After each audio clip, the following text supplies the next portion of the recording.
Good evening. Welcome to Epiphany Lutheran Church in Richmond, Virginia. I'm Kevin Barger, the Director of Music Ministry. This is our Music Minute. We're taking a look at the hymns we'll be using in worship tomorrow for the 20th Sunday after Pentecost, this big, long green season. And we're going to go in order today. So we'll start with the gathering hymn, For the Beauty of the Earth. And this comes to us from a collection of communion hymns, and it's pulling from the book of Hebrews. And that's let us continually offer a sacrifice of praise to God. Because we only use the first 5 stanzas in the hymn, as do most hymnals, it also becomes a general hymn of praise and thanksgiving rather than the communion hymn, because those are in the verses that we're admitting is what made it the communion hymn. The tune is used with many different texts, and I think you'll recognize it, For the Beauty of the Earth.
That'll get you moving. Next, we are going to go to a new hymn from All Creation Sings, Earth is Full of Wit and Wisdom. We have done this before. This actually started as a children's anthem, and it was later then added to this hymnal. And really, I'm going to ask you a question on this, and it is, can you hear God laughing? That's what this hymn is trying to do. It is challenging us to try and hear God laughing. God has a sense of humor. It might be easier for the young or the young at heart than for those of us that are more set in our ways to do that. By the time we've sung through this, though, we're going to sing through a myriad of species in God's creation. Even the crabbiest one among us might at least muffle a chuckle or crack a smile. This is a recently composed text. It's paired with an early American tune that helps it just lilt right along, and it is all along the mouthful of God's creation. So, this is Earth is Full of Wit and Wisdom.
nice little partita, variations on Earth is full of wit and wisdom. You might know it as Holy Manna. All right, now we'll go to the communion hymn. This is My Father's World. This comes from a poem, and it was never published until after the author's death. It's a hymn that delights in the creative order, and the theme is evident as we are compared to images and events from Scripture. The tune was written expressly for this text. This is a very lovely arrangement of This is My Father's World.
And our last is our sending hymn, and that is this, Now Thank We All Our God.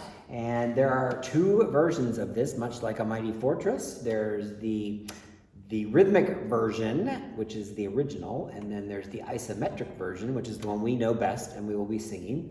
It has a harmonization by Johann Sebastian Bach, and the hymn is often called the German Te Deum. However, it is not built on the Te Deum.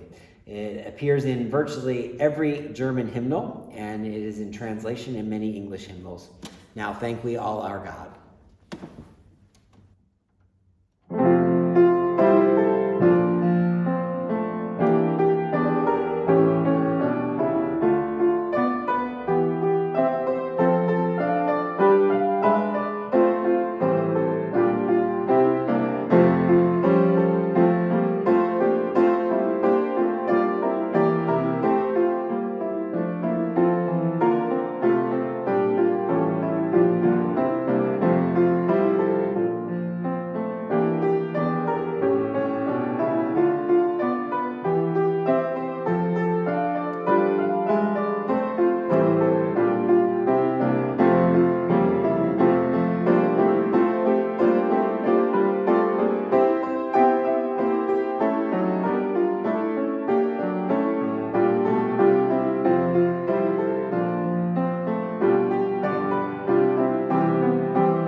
So some real great fun oldies but goodies this time, and a new one of Wit and Wisdom.